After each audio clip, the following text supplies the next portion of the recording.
Сайн байцгаана уу? Та бүхэнд энэ өдрийн мэндийг хүргэе. Монгол Улсын Эрдэнэ их сургуулийн докторантыг дэмжих төвөөс эрхлэн явуулдаг Science Talk нэвтрүүлэхэд эхлэхэд бэлэн боллоо.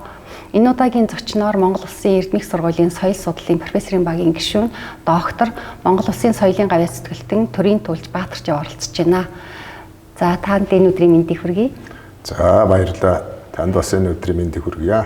За өнөөдөр бид хоёрын ярилцах сэдэв бол Монгол туйлын өв уламжлал, сэтгэлгээний цар хүрээ, оюун санааны онцлогийн талаар ярилцах юм аа. За Монгол туйлыг өвлөн тээгчийн хувьд та хэдийнээс эхэлж туйл хайлж эхлэв? Өвлөн уламжилсан хүнэн хин юм хинээс одоо туйлыг сурч мэдсэн бэ гэдэг талаас нь. За би Ховд аймгийн Дууцсум гэж одоо тэр Ховдын уулын хэдэн сүм байдгийг.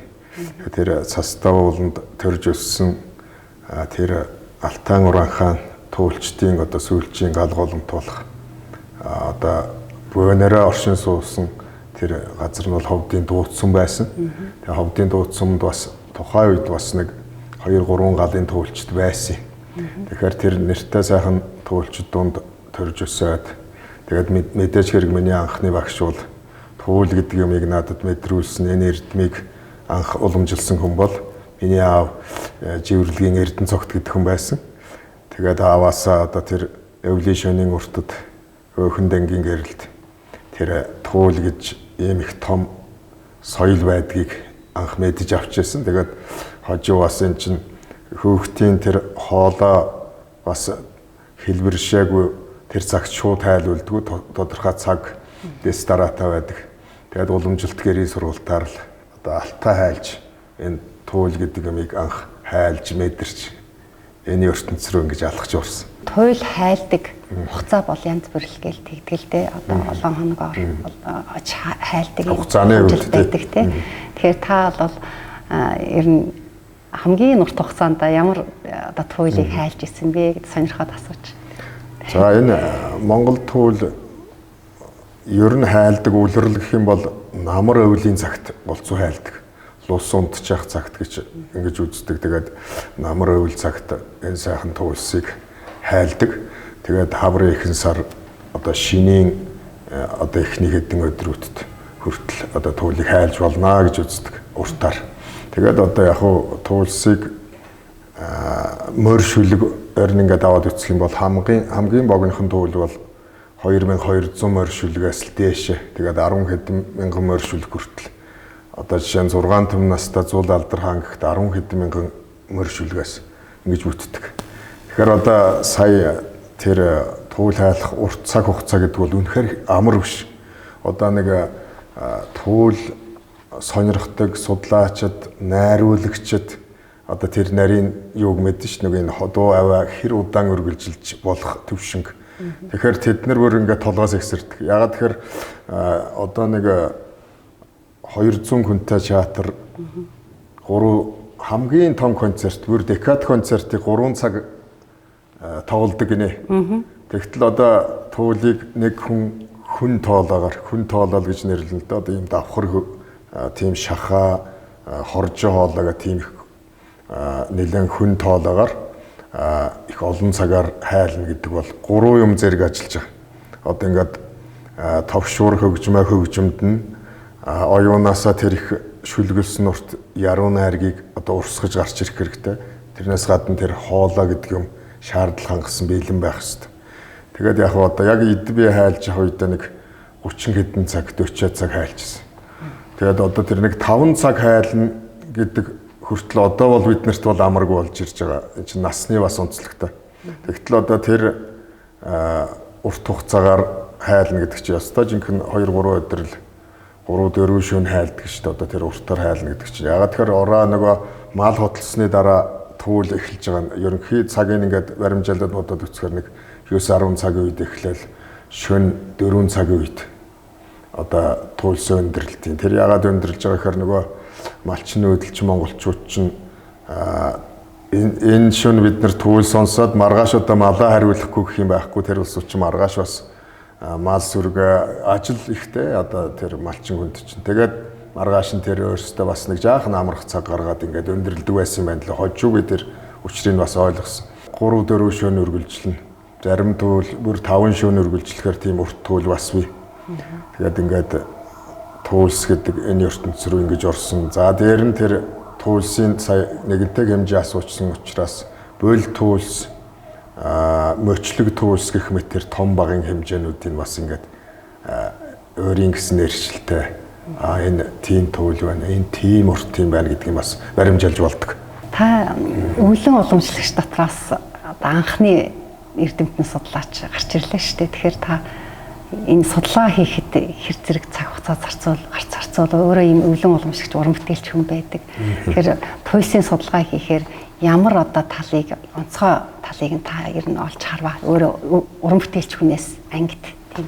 Амьдрал уран бүтээл бол ерөөсөө л баргалын туул зориулагдсан юм шиг л одоо амьдралынхаа ихэнх цаг хугацааг вэ туульсын нэг том өв соёлын хойноос зориулсан байна л одоо энэ насаа бодоод тэр зарцуулсан цагаа бодохоор тэгэхээр мэдээж хэрэг багасаа сурсан. Тэгэхдээ тухайн үед нөгөө социализмын үе байсан учраас ерөнхий боловсролын сургуульд сурсан хугацаа дараа нь бас нэг ихтэй сургуульд сурч бас хэсэг явсан.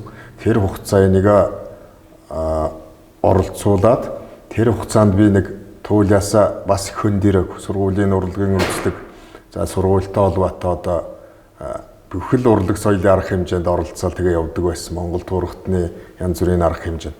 Тэгээд одоо тэрний дараахан одоо тэр ардчилсан хувьсгал хоёр одоо нийгмийн зааг дээр ардчилсан хувьсгалын дараагаар л үндсэндээ би хөлгөн туулс гэж Монголын анхны ганц хүний тийм хамтлаг байгуулад. Тэгээд миний тэр энэ байгуулсан одоо энэ байгууллага юунд хэрэгтэй байсан гэхээр надад нэг тийм бодол төрсөн. Бүр одоо энэ туул гэдэг юм чи өөрөө бас нэг жаахан тийм зөнтэй, биеинд ямар нэг мэдрэмж ирдэг. Тэгээд би нэг зүүдлээд их хол газар ингээд цастаа уулс. За тэгээд их өргөн тал нутаг ерөнх урд нь үзээгүй тийм газар усаар ингээд явж яах гэж би зүүдлээдээс л. Тэгээд тэр ер нь хамтлаг байгуулахын өмнө ч гэсэн тэгдэг байсан. Тэгээд энийг байгуулсныхаа дараагаар гэнтэл одоо юммаар санагдал. Тэр үед чинь тэр бүх нарийн харилцаа, машин, тээвэр бүх юм нэг сайн тийм хөгжсөн биш. Одоо ингээл хил даваал бараг замын машинд дайгдаал ингээл яваад өгсөн. Тэгэл одоо энэ эргэн тойрны Монгол туурхтнуудаар эхлээ өгсөн. Явсан тэр шалтгаан юу гэхээр яг судалгаа байсан байхгүй. Хэдий би мэрэгжлийн судлаач биш ч гэсэн нөгөө нэг туульс гэдэг ертөнц туульсын тэр нэг хөгжимдүүр тэр бүх нарийн юмнуудыг багадаа сураад авцсан учраас эргэн тойрны энэ монголчууд дотор туул гэдэг өв соёл байна уу?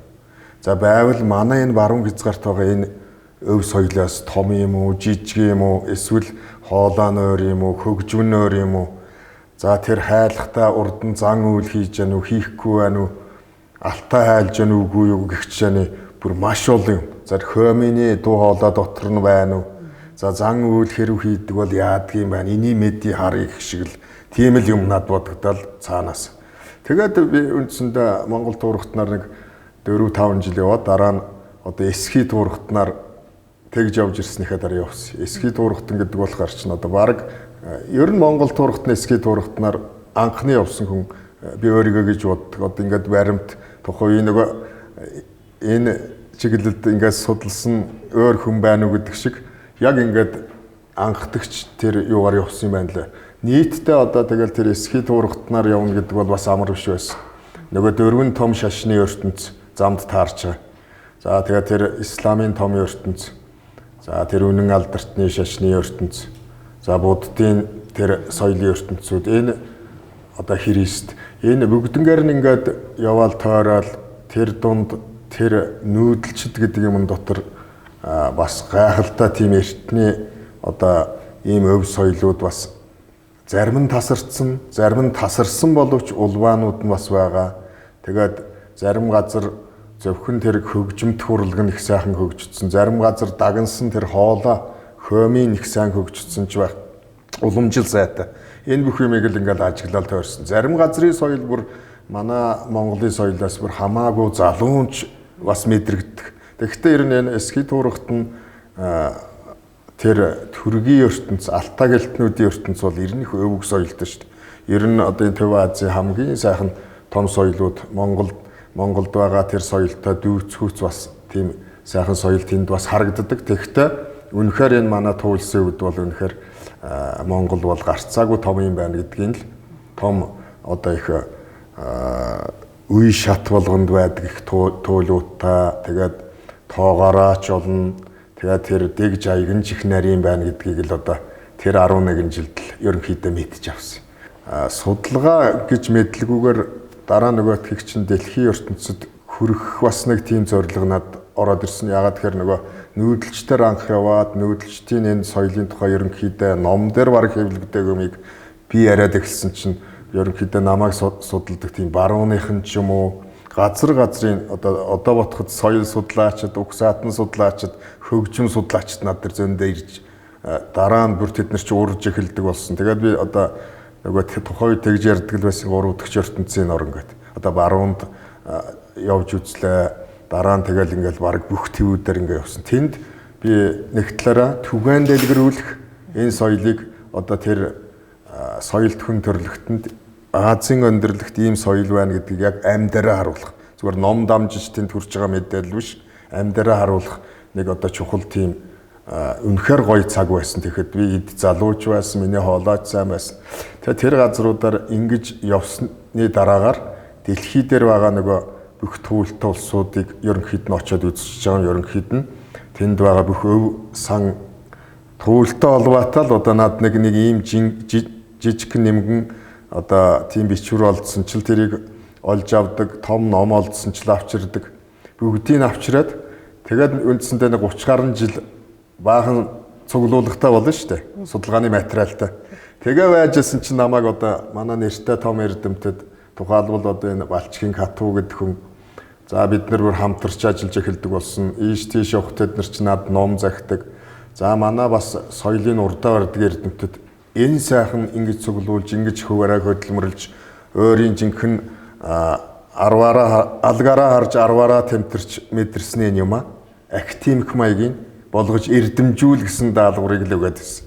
Тэгээд явж одоо нөгөө Кату багш маань одоо Дашним доктор, одоо манай Лавга доктор эднэр чинь л хөтөлж энэ сургуульд намайг авчирсан шүү дээ. Ягаад тэгэхээр одоо нөгөө хүмүүнлэгийн чиглэлээр маш сайн мэрэгсэн. Тэгээд одоо энэ Оросд одоо их том сургуульд өгсөн энэ Зэгима гэж бас хэл шинжиллийн энэ том багштай ингэж уулзуулж өгсөн хүмүүс тэднэр баг. Тэгээд л ингэж одоо судлаач болох замд ороод одоо тэгээд явж лаана л. Ер нь бол Монгол туйлыг хайлж байна гэдэг бол тэр уран бүтээлч хүн. Тэгээд уран бүтээлч байна гэдэг бол асар их судалгаа угаасаа хийж одоо уран бүтээлч болдог тийм ээ. Туйлыг судлаа явж явах цаашдаа энэ тулгамдж байгаа асуудлууд нь яг юу байныг юун дээр онцгойлж хармаар байна гэдгийг өөрөөс одоо олж харснаа нэг товчхон бидэнд бас хэлж өгөөч. За тэгээд би одоо яг энэ Монгол туйл гэдэг юмыг эхлээд өвлөн уламжлагч байжгаад дараа нь одоо ингээд судлаач тал руугаа ингээд яваад судлаач боллоо. Бас ерөнхийдөө энэ эрдмийн зэрэг цул аваад бас нэг хэдэн жил болчлаа.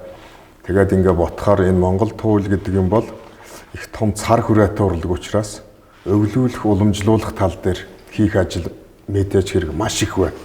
Хэрвээ энэ дээр одоо бид нэр зөвхөн нэг багш би одоо багш талаас л хийнэ гэсэн үг шүү дээ. Багшлнаа л гэсэн. Тэгэхээр зөвхөн нэг багш хөдөлмөрлөө зогсохгүй нийгэм төрчгөр одоо ингээд анхаарад тал талаас маш олон тийм одоо объектив бөгөө субъект олон хүчин зүйлийн нөлөө олон талын ийм зүйл бүрдчээж одоо энэ Монгол туйл гэдэг юмыг тэр хөгжүүлэх уламжлуулах гэдэг тэр цартаа ажил хийгдэх юм байна. Ягаад тэгэхээр энэ туйлч нөгөө нэг богинохон метражтай бусад урлагууд шиг хурдан сурдаг юм биш болохоор цаг хугацаа их орно. Судалгаа талд бол хийх юм бас маш их байна. Ягаад тэгэхээр монголчууд энэ туйл гэдэг юмыг судлаад одоо яг хөө тэр халимгийн нутаг дээр байгаа тэр жангар гэдэг туйлыг анх Германы эрдэмтэн Бергман гэдэг хүн судалсан цаг үе тэрний урд бас нэг эрдэмтний нэр гардыг.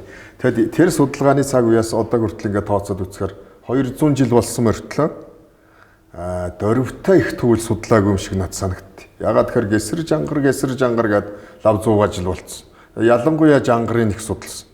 Тэгээд дараа нь нэг одоо Владимир Цовго тэр үеийн хэдэн эрдэмтэд ирээд баруун Монголд байгаа яг тухайн үед таарлцсан туульчаас нэг цөөхөн туулуудыг угсаатын яснуудаас бичиж авсан. Тэмдэглэсэн. Тэгэд энэ төв зүүн бүсд хүртэл одоо тийм богино бэсрэг гэж нэрлэдэг тийм туулууд нэлээдгүй тухайн үед байсан байна. Тэднийг тэмдэглэж бичиж авсан одоо хэл зохиолын хүрээлэнд байгаа одоо сурвалжууд, энэ тэнд одоо номын сан одоо бүхэл юуг ингээд судлаад үзэхэд бол уртаашаа нэг 80 гаруй туул. За бүр нэмээд ингээд одоо энэ эргэн тойрны монголчууд байгаа туулууд, бүр айдад байгаа туулууд бүх туулаа ингээд нэгтгэх юм бол нэг 100 гаруй туул болох жишээний тийм байгаа. Тэгээд тэн дээр бас бүр мартагдсан туулуудыг сэргээх тал дээр би онцгой анхаарсан. Ягаад тэгэхээр нөгөө нэг явсны чинь ач уянаар нэг 274 туулын нэрийг би одоо энэ эрдмийн ажилдаа бүгдийг оруулсан. Тэгээд тэн дотор байгаа материалуудаа бүгдийг л одоо гаргаж ирж тэнд хамруулахыг хичээсэн. Тэгтэл Монголоос 270 хэдэн туул бол да дэлхийд хичнээн туул байна гэдэг асуудал гарч ирж байгаа. Тэрийг ингээ харахаар нэг туултай улс орн байна. Огт туулгүй улсууд байна. Туултай улсыг ингээл тоолохоор 11 улс байна. Тэгтэл одоо энэ 11 улс дотор ч Монгол үнэхээр одоо байгаа туул нь тийм олон тооны нэр гарч ирж байгаа юм чинь. Урд нь хэд байсан бэ гэдэг таамгууд байдаг. 500-аас 700 гэдэг тоог болохоор Кату доктор, шинжлэх ухааны доктор Катугаа гаргаж ирж байсан. Туяаватар гээд бас залуухан сайхан судлаач байсан. Тэр хүн бас нэлээд том тоо гаргаж ирж байсан. Одоо сүүлд манай туульчид 1000-аад туул байсан гэж сая нэг судалгааны нэг нэвтрүүлэг дээр л гарч илээ л да. Тэгэхдээ тэр хаанаас яг авсан сурвалж юм таамаг юм уу? Таамаг л гэж бодсон. Тэгэхээр Монгол ийм том туульсын өвтэй. Тэгэхээр энэ хуучин бүдгэрсэн туульсыг одоо тодруулж эргэлтэнд оруулах байгаа энэ тентхийн сурвалжуудын одоо нэгтгэж ном хэвлэл болгохоос өксүүлээд за дээр нь одоо энэ өвлүүлэх уламжлуулах асуудал дээр нь одоо туульсыг тэр ердийн одоо нэг социализмын үед тайзны нэг 15 минут айлуулдаг 20 минут за дээдлэн 30 минут л айлуулдаг байсан баг. Одоо ч гэсэн баг тэр уртаар айлуулад уртаар нөгөөдгийг төвчээртэй сонсдог соёлтой сонсогч хүртэл хэрэгтэй байна шүү дээ. Хийх ажил маш их байна. Тэгээд цаашдаа одоо тэр туульсын дотор оюун санаанууд, тэр гүн ухаанууд гэж ярих юм бол бүр цаашаа хуучин эртний одоо нэн эртний гэж яригддаг тэр ховор туулуудыг судлах ажлууд гарч байгаа.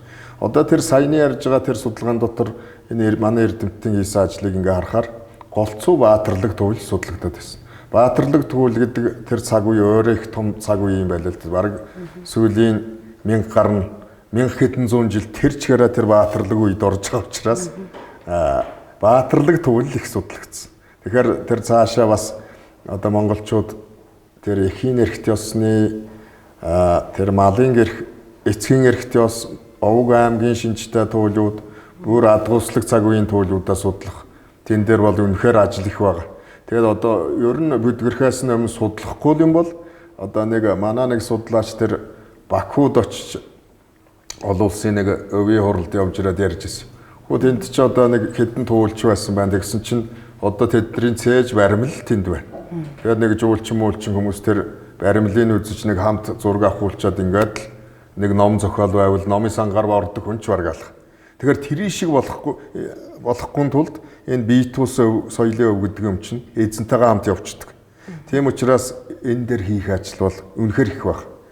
Зүгээр одоо энэ цаг хугацаанд цаашдаа яг яах юм бүүмэд тэгтээ энэ дээр бол бид нэр энэ тэнд тавьсан тэр илтгэл одоо ингээд олон нийтэд өгч байгаа яриа одоо юу ч байд юм хэвлэл мэдээлэлээр өгч байгаа энэ бүх юм дээр энэ санаануудаа тусгахыг хичээж байгаа. Ягаад тэгэхээр эн чинь ийм мессеж өгч явах бол бүр мартагдвал өв соёл ялангуяа гүрэн байсан улсын бүхэл нарийн андын юмнууд энэ том соёлд л үлдлээ шүү дээ. Тэгэхээр энэ сайхан соёлыг бол ингээд энэ чиглэлээр туульстай холбоотой хийх ажил маш их байна.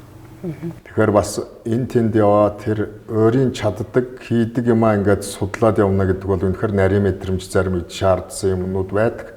Ягаад тэгэхээр одоо зөвхөн туульсын хоолойны талд эсвэл одоо тэр туул төс туралгуудын хоолойг ингээл тэнд нэг хүн гадаадын одоо горны алтаа ч юм уу нэг хүн түүл хайлаа байж хат бид яг мэдэрч байгаа шүү дээ. Энэ хүн яг тэр хоолойны тэр хэсгээр дуурч байна. За энэ аман дотор энэ хоолойн дотор хэдэн булчин амарч яадаг, тэр нь тэгж ажиллаж яадаг, энэ нь ингэж яадаг гэдгийг одоо олон жил хайлсан хүн бол бас жаахан баримжаа юм байдаг, үлддэг.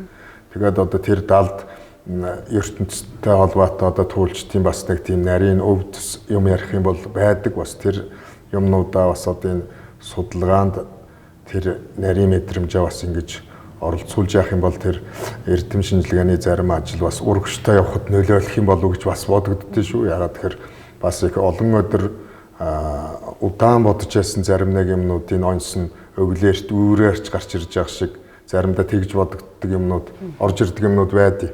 За тэрнээс гадна бас энэ сайхан угтаа угшилтаа за тэгээд хүн төрөлхтний бараг л туулж өнгөрүүлсэн тэр түүхэн цаг үеийн нөгөө талынх нь тийм их том баримт болж үлдэж байгаа энэ түүл гэдэг энэ юм бол одоо миний мэдэрснээр бол лавл нэг 2-3 өөр үеийн хуучин монгол хэл, өвөг монгол хэлний элементүүд энэ туулс дотор байгаа. Тэрийг бас өөрөө ойлгож зохих төвшөнд эзэмшсэн мэддэг. Өөрөөр хэлбэл энэ тийм үгийг хэлж байгаа, энэ тийм юмыг хэлж байгаа. Одоо жишээлбэл ашир гэдэг үг байж байгаа. Ашир гэдэг үгийг зөвхөн ингээд тайлбарлахад бол альва юм нийтлэгээс нэгдмэл нэг зүйлд хүлээд, нэгдмэлээс тодорхой нэг зүйлд хүрээд, тодорхойгоос нарийн руу яваад, нарийнаас бүр одоо барьж авахаар бүр гоё тов тодорхой болж ирээд, тэр нь бүр цаашаа ингээ явахаараа гоо зүй яригч эхэлж байгаа. Гоо зүй гэдэг нь болохоор бүр одоо альва юм гоо зүй рүүгээ яваад эхлэхээр нөгөө нэг хаанаас нь ч ирэхэд хэцүү.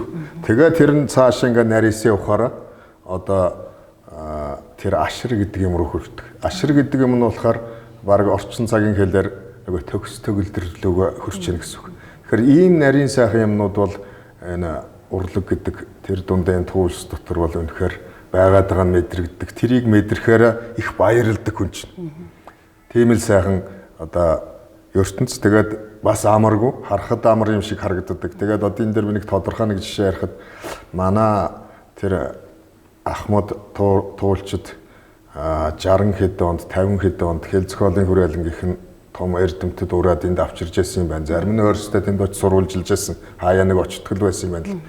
Тэгэхээр тэр хүмүүс энд ирээд хайлаад ингээ суухад одоо манай энэ тэр чиглэлийн одоо уран зохиол, аман зохиолын чиглэлийн оюутнуудыг аваачаа суулгачдаг байсан юм байна л. Тэгэхээр оюутнууд залуу улсууд эхлээ харахаараа өө энэ нэг хөгжин барьцсан нэг настай хүн ингээд дуулаач байгаа мó юм хийгээд сууж энэ ямар дуустд хүн байгаад ажиглаад эхний өдөр явдаг гэж байгаа. Маргааш нь ирсэн чинь нөгөө хүн ингээ хайлж ахаар бүр ингээ гайхдаг.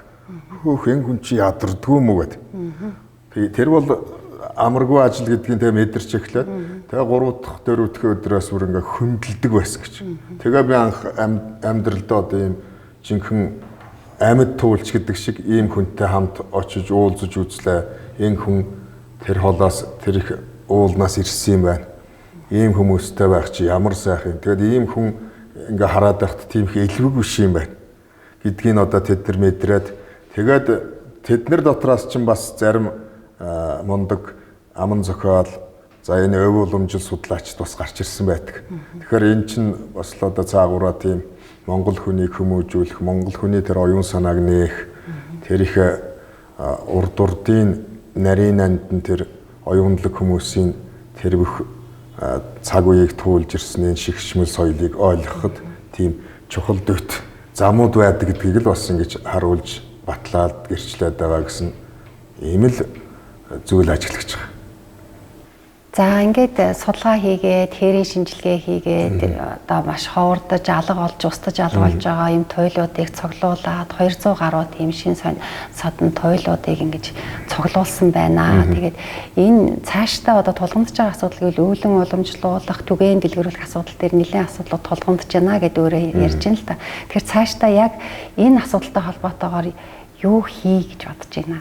Нэг талаараа бол бүгднгийнх нь үндсийг ингээд бас хооронд нь холбоод чаддаг хүмүүстэй ингээ хариуцуулаад тэгээд хийвэл нэг баг болж ажиллавал энд бол угаасаа ганц хүний хийх ажил биш гэдг нь мэдэгдээд байгаа. Тэгээд яг хөө тэр 200 гаруй туул дотор чинь тоом хэлбэрээр олдсон байна. Тоом хэлбэрээр олдож байгаа заримийнх нь дөнгөж нэр нь олдож байгаа жишээ нь. Тэгэхээр яг хөө одоо монголчуудад биднэрт нэг 100 гаруй туулын тэр сайхан нөөц байна. Дээр нь тэр далд сүмэлж осны бас нэлээд туулууд нэлээд хэдэн сайхан туулууд байгаа. Зарим нэг нь одоо ингээ буулгаж л байгаа тэр чинь их ховор сайхан оюун санаатай тийм туулууд. Тэгэхээр тэднийг одоо бас нэг оюун санааныхын тэр онцлогуудын одоо бас баг багаар альва баялагч нь дуустдаггүй гэж юм байгаа шүү дээ. Тэгэхээр тэр ямар нэгэн тийм баялагийг бас одоо ингээд маш гоёор одоо яг аль хэсгээс нь эхэлж үүд онгоолох, үүдснээх үү гэдэг асуудал байна. Ингэж нэгээд энэ сайхан оюун санаануудаар одоо орчин цагтын залуучууд контент, комикс гэд маш их юм хийдэг болсон байна. Хэдэн мянганаар ингээд бүр шалгагдсан. Одоо өөрөөр хэлбэл хэдэн зуун биш ба шүү дээ. Хэдэн мянган жилээр ингээд шалгагдаад ирсэн ийм сайхан оюун санаанууд бидэнд ингээд хураагдаад байж байгаа. Тэгэхээр энэ бол тийм их ундраад байдаг юм бас биш. Тийм учраас сая би багуугаар гэдэг ингээд ярьж байгаа чинь монголчуудад хэрэгтэй байдлаар энийг одоо яаж үр дүнтэй бүр наазахан л одоо аялал жуулчлалыг сэргээх хөгжүүлэхэд яаж одоо энэ соёлын амтгаа аялал жуулчлалын байгууллагуудтайгаа за эсвэл одоо оюун санааны бас чухал хүмүүстэйгээ энэ эрдэмтэн судлаачтайгаа яаж ажиллах вэ? Яаж одоо хүүхдийн хүмүүжил зориулж аль хэсгийг эхэлж сурах уу, дараа нь алийг сурах уу гэдэг ч юм уу. Эн чинь бүр дэстэй дараатаа бүр үнэхээр нэг цогц одоо орчин цагийн хэлээр тийм нэг комплекс нарийн өв манад байгааг би мэдэрсэн байгаа байхгүй юу? Надтай бас нэг философийн ганц хоёр эрдэмтэд ирээд ярьдیں۔ Монгол философиг Монгол туулаас л аймаар. Туул дээр чинь бүр ар бөргөлдүүгийн намун сайхан оронгоо тусдаа нэг том юм гарч байна. Тэр нь одоо дэлхийн бомбөрцгийн өргөргийн дагуу байрлаад байгаа. Тэгээ халуун үгүй хөрх хүйтэн үгүйгээ тэр нэг гарч байгаа юм чинь нэрэл тэр урагшаа явахаар хэдэн мянган километрт байгаа тэр их халуун жонголд ерөнл юм их хэцүү тэр өөр үсийн хүн очихаар амьдрахт их хэцүү агарын даралт хэцүү янз бүрийн өвчин ихтэй за хоошоо явахаар нөгөө тэр их мөсөлттэй газрууд тэр арктикийн нутгуудаар би бас явж үзчихсэн энэ сайхан өв соёлын буйнаар тэгэхэд тийшээ чинь бас хүмүүсийн бие давжараал хамгийн цаатлын тэр нутгуудад цасаар мөнхийн шуурч яадаг тэн дотор одоо хэдэн мянган цаа хариулсан нэг давжаа биетэй хүн нэг уртсанд амьдарч байгаа. Тэгэхдээ тэднийг би шүүмжилж байгаа юм биш харин ч бүр сорж амьдарч байгаа бас гайхалтай хүмүүс. Тэгтэл хамгийн одоо хүн амьдрах их тохиромжтой одоо туул дээр гардыг 18 төрлийн салхитай тийм гайхамшигтай нутагт одоо бид нар бол ингээд дөрвөн улирал гэдэг юмыг жинхэнэ онцлогаар нь ингэж үзэж харж мэдэрч яддаг. За Монгол соёлыг түгээн дэлгэрүүлэх соёлын элч хүний хувьд дэлхийн олон улс орноор явж Монгол туйлыг түгээн дэлгэрүүлсэн. За ингэж явж байхдаа одоо үзэж сонирхож харсан сонирхолтой зүйлээ бидэнд бас хэлнэ үү? За тэгээ би энэ соёлыг одоо ингээд мэдээд судлаад тэгээд бас залуу байхад бас нарийн юмнуудыг ажигладаг өнгөрдөг талч бас байдаг. Тэгээ хожуу ингээд юмыг ерөнхийд нь дүгнээд бариад эсвэл явж дуусныхаа дараа ингээд ажиглаж яхад их сонирхолтой үйл явдлууд надад тохиогоод өнгөрчээсэн тийм байдаг. Тэгээд л би ингээд ажиглаж байсан. Одоо Якутд жишээ нь бараг л ганц туул их алдартай. Олонхоо гэдэг туул байдаг. Тэрэн сүүлд бас ЮНЕСКОгийн дэлхийн хуваар бүртгэгдсэн. Тэгээд Якутд бид бас хэд өргөдөж очиод ингээд ажиглаж яхад Якут тэр нэг туулаасаа гадна бас тэр галын их том бүжигтэй. Тэр нэг ингээд одоо ёохортой төстэй. Ёохрын бүр эртний гэж ярихаар одоо өөрсдөө болохоор тэрийг бүр бараг их шашин соёлын хүрээнд ч гэдэг юм уу тэгж ойлгодог. Тэгээ галын бүжигл гэсэн үг. Гал тойрол маш олон хүн ингээд тойроод одоо тэнд хөлн өвдөж байгаа хүн ч ороод тэр өвчин юмаа мэдрэлгүй хэдэн цагаар бүжгэлсэн байгааг нь бүжгэлээ гарч ирж байгааг бид нэр тэр шөнө ажиглаж ирсэн. Тэгэхээр тэр улсууд хэлж байгаа байхгүй. Бидний энэ соёл бол бас их эртний маа гэдэг. Тэгэхээр тэр соёлтой төстэй соёл дэлхийн бамбарцгийн нөгөө талд Америкийн тэр уугуул иргэдэд бас байх. Бас галын бүжигтэй. А ялгаа нь юу вэ гэхээр нэг нь баруун хөлөөс эхэлдэг, нэг нь зүүн хөлөөс эхэлдэг. Тэр ертөнцийн нөгөө талд байгаа ч гэсэн. За тэгээд тэн дээр дахиад би цаашаа юу ажигласан гэхээр одоо энэ якутууд Монгол хэл нэг 20 гаруй якут хэлний 20 төв нь Монгол үгтэй гэж ярьдаг. Тэдний зарим үг мөгийг ингээд сонжих явж яхад нөгөө төвлөст гардаг хуучин үгнүүд тэнд байж байгаа жишээ нь. За тэр Америк твийн тэр хоёр том твд байгаа. Дээр нь одоо тэр Маячууд тэр бүр хаагуур байгаа Инуитууд гэдэг Инуитсингэр гэдэг нэртэй тэр мундаг улсууд бас азар наттай тааралдаж зарим нь урж тэр газруудаа аваач баримтат кинонд одоо намайг чинь оролцуулж ингэж явж ирсэн зарим нэг баримтууд нь бас одоо YouTube дээр байдаг. Тэгэхэд тэр улсууд бас эртний сайхан соёлтой. Тэр эртний улсууд чинь одоо ямар учиртай юм бэ гэхээр бас хүн төрөлхтөнд үнэхээр л хэрэгтэй байна гэж бодож байгаа. Тэр улсууд одоо энэ Азийн өндөрлөгөөс бид нэг хэсэг нь нүүж очсон гэдэг. Зарим нь бид энд байсан гэж өөрсдөө ярьд. Тэгэхээр тэр улсууд энэ одоо зүгээр л энэ аман өв уламжлалтай холбоо тэдний онцлогийг ингээд нэгтгэн дүгнээд бодохоор тэр хоёр твд байгаа уул усны нэр нэг ч англи нэр байдаг байхгүй. Дандаа индиан хүмүүсийн өгсөн нэрнүүд. За тэгтэл энэ манай өргөн Аз, Европт бол монгол хэлээр нэрлсэн ямар олон уул ус байна. Одоо би сүүлийн жилүүд бас энэ туулс дээр гардаг уул усны нэрсээ судалгаа хийгээ явдаг болж ирсэн. Тэгээд туулсыг ингээд ажиглаж яхад бас сон тэр Баатарлаг эрен үеийн туул бол нэг бөгөөд 5 улс, 7 улс, 10 улс, 40 улс дотор байж байгаа нэр нэршлүүд газрын нэр ч юм уу одоо тэнд байгаа тэр баатруудын нэрс эсвэл нэг цөөхөн 2 3 улс дотор болж байгаа үйл явдалж гардаг. Тэгтэл тэр туус бүр хуучин болоод бүр эртний шинж чанарууд нь ороод эхлэхээр ертөнд бүр энэ дэлхийг дэрчгээр нь одоо ингэж нэгтгэн харж дүгнсэн тийм хуучин сайхан нэрнүүдийн дээрс гарч ирж байгаа. Дээр нь одоо сая миний ярьдаг тэр амар мориноос Кавказ хүртэлх тэр бүс нутагт өргөн удам саяны ярьж байгаа нутагт тэр чигээрээ одоо Монгол нэртэй. Тэгээд тэр уул усны нэрийг бол үнэхээр онцгой оноод сайхан өгсөн байдаг. Тэгээд одоо туул дээрээс л бид эргээд ингээ харахад бол мартагдсан олон үгнүүдийг бас олж мэдэх. Ер нь хэл соёл гэж хоёр юм байж тэр үндэст нь оршин тогтно гэдэг шүү дээ. Тэгэхээр тэн дээр чин тэр зөвхөн бид нэр уулын хормоо, бэл, хяр гэсгээл нэг цөөхөн нэрлэл дуустдаг бол тэн дээр чин дэвсэн, торц, тошин, хөмрүү, өлхөн гээл одоо маш олон одоо бид хэрэглэхэ болцсон хуучин сайхан монгол хэлний язгуур тийм үгнүүд, нэршлүүд тэгээ байж байгаа. Зөвхөн би одоо тэр юун талаас нь одоо хэл шинжил талаас нь харахад тийм ажиглагч байгаа. Дээр нь тэр их олон өөр цаг үеийн хүмүүсийн хувц хунар эдийн соёлын үзүүлэмж 100-100-аар өөрчлөгчсэн тэн дээр бас харагддаг.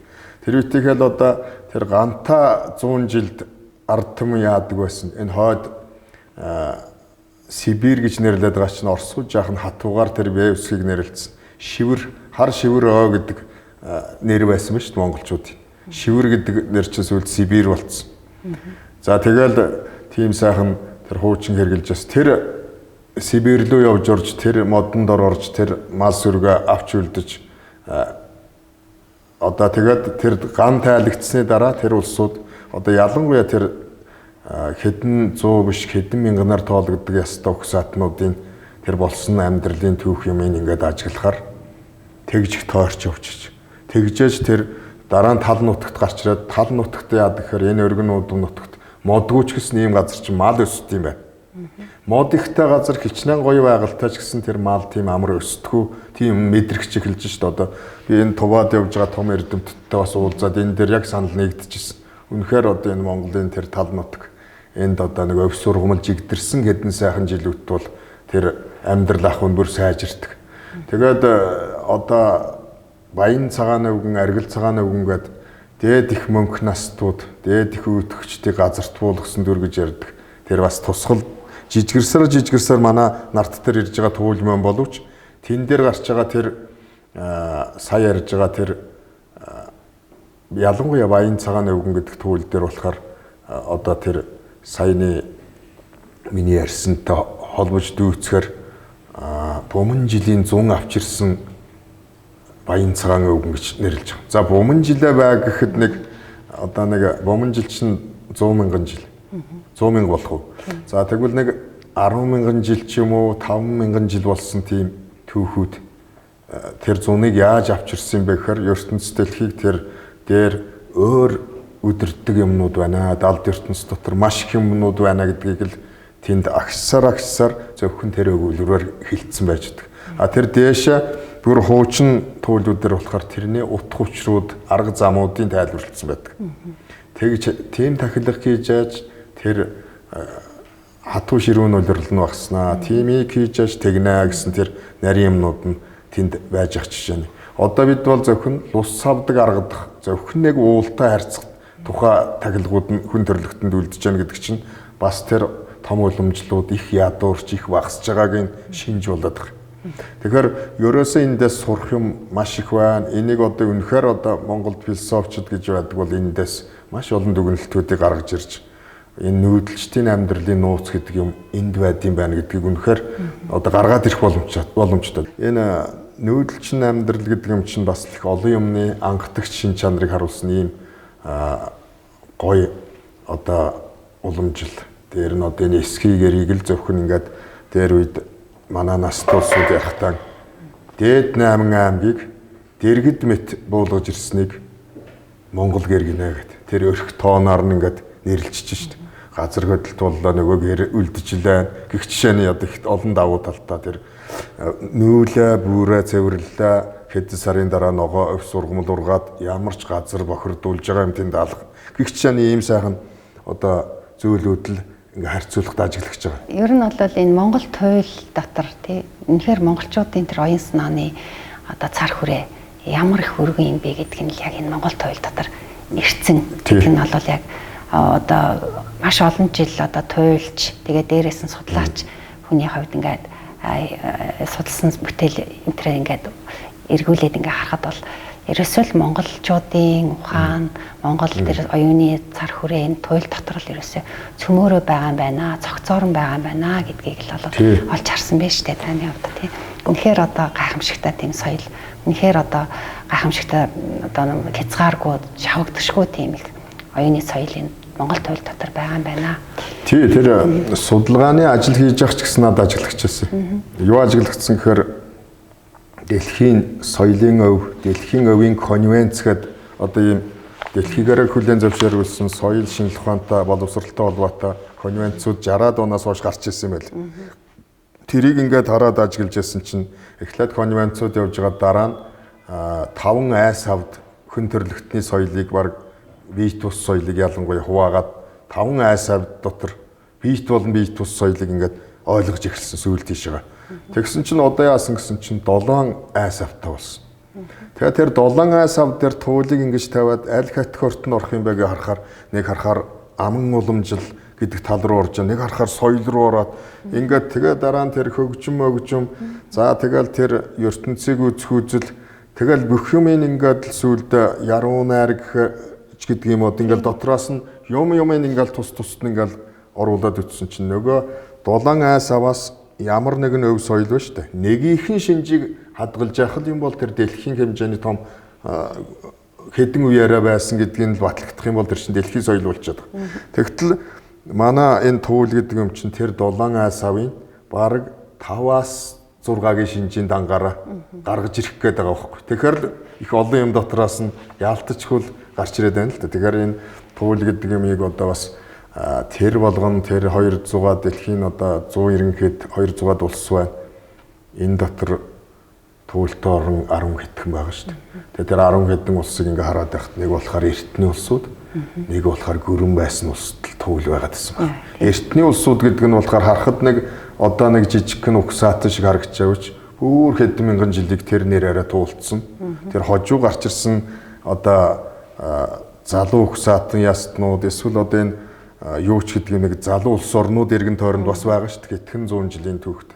Тэгэхэд тэдрээс бүр давуу тийм хуучин юмыг тэд мэдээд байгаа. Туулч хүн бол хоёр их хязгааргүй дунд төрж амьдардаг. Хоёр их хязгааргүй гэдэг нь өнгөрсөн хязгааргүй. Тэгээд тэр эрх хязгааргүй хоёрын дунд тэр товшуурын хоёр утсаа чавхтаж тэр товшуур чинь бас өвөг хөгжим юм байл л. Тэгээд тэр одоогийн дуудлагаар болохоор соол ирээгээд ноотолдог ч юм уу хөгжмийн хэлээр нэг хүн ноотоор л ойлгох байх. Тэгтэл тэгж дуугарч байгаа тэр дуу чинь нэг харахаар их нэг л юм давтагтайгаа юм шиг мөртлөх уянгалаг эртээ дүгээд байнга сануулж яддаг. Тэгээд тэр тэнд манай настай хүмүүс хэлдэг байсан. Тэр хоёр их хязгааргүй дунд төрхтэй тэр хоёр утасны чавхцны таталт болохоор тэр тасралтгүй үргэлжлэх хөдөлгөөнийг илэрхийлж байдаг. Одоо нэг их олон мянган морьтой баатруу тэндээс ирж байгаа хөдөлгөөн ч юм уу тэр ертөнцтэйгүр явж өнгөрч байгаа бүгд амьд оршихуунуудын хөдөлгөөн дээр нь тэр сансраас ирж байгаа ертөнцийн том дүүн чимээнүүд ингэж тасралтгүй үргэлжилж байгааг л наад хөгжмийн чинь тэр хэмнэл харуулдаг байна. Юм тасралтгүй хөдөлгөөнд байна. Нөгөө сүрэн иргэншил гэдэг шиг нүүдэлчин иргэншил чинь баян хөдөлгөөнд нөгөө нүүж яддаг шиг. Тэгэхээр тэр аврах их том ертөнц од окторгүй ингээд эргэж яддаг. Тэн дотор одоо манай нарны аймаг бас л мөнх хөдөлгөөнд байх шүү дээ. Тэн дотор манай бидний энэ анжир гэж нэрлэдэг энэ дэлхий эргэж байна. Эргэж байгаа дэлхий дээр манай нүүдэлчд мөнхийн хөдөлгөөнд ингэж сайхан бүүрээс илгэж тэр сайхан од окторгууга одоо гоо нэрэ бас нэг сонирм ярьчихад 2000 гаруй жилийн өмнө тэр одоо монголчууд мөн л засал тэр том оршихуунуудаа хүндэлсэн тахилгуудаа хийдэг байсан. Гэрээ эзэн бол хэний ч зааваргүй өөрөө тахилгаа хийдэг байсан гэж тэгж ярьдаг ойлгодог байсан. Тэр уламжлалыг бид сонсч өслөө. Ихтер цагт их олон юмны учрыг бас манай энэ нүүдэлчд мэддэг байжээ. Бид зөвхөн нэг сэлмэргүүлээд тэр бол нэг хэсэг зургийн зурвас үйл явдал болоод өнгөрсөн байна л гэж би одоо дүгнж явдаг. Ер нь бол нөгөө суутнууд нээлт гаргачаад одоо шинжлэх ухаанд нээлт гаргачаад би гаргасан гэж хэзээ ч ярьдаг шүү дээ. Энэ байсан юм аа. Байсан юм аа гэдэг чинь бас бодол болж таарад. Тэгэхээр монголчууд чинь энэ эрдэм байсан байгаа байхгүй. Тэгээ тэр байсан зүйлийг олж харна гэдэг бол энэ туйлын одоо урлаг, туйлын ухаан, туйлын оюун санаа, туйлсын соёлоо ямарч байсан дэлхий дээр тасраад байхад Монголд амьд уламжил одоо болтол нэг юм байсаар байгаад байгаа чинь л энэ их бас цаана нэг юм өгүүлээд байна. Тий, ер нь бол тийм динамик хөдөлгөөнд бүх юм ингээд оршин байдгаа гэдгийг тэр монгол соёлоор дамжуулаад, монгол туйлаар дамжуулаад, монгол соёлын тэр нарийн оюуныг олон түмэнд ингэж хөргөж байгаа гэсэн утгатай тий. Динамикаар дамжуулаад.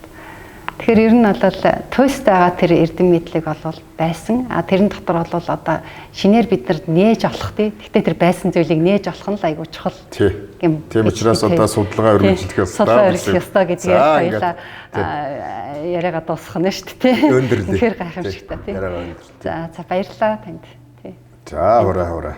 Тий танд одоо сайн сайхан бүхнийг хүсье. Тэгээ илүү их одоо уран бүтээлээ тойрвож илүү их эрдэм судалгаагаа ахиулж одоо Монгол түмэндээ энэ сайхан эрдэм соёлыг нь түгээн дэлгэрүүлэхэд их хөнөөр оруулаарай гэж танаас хүсэж байна. За гэлээ. Танд баярлалаа. Таны ажилд бас амжилт хүсье.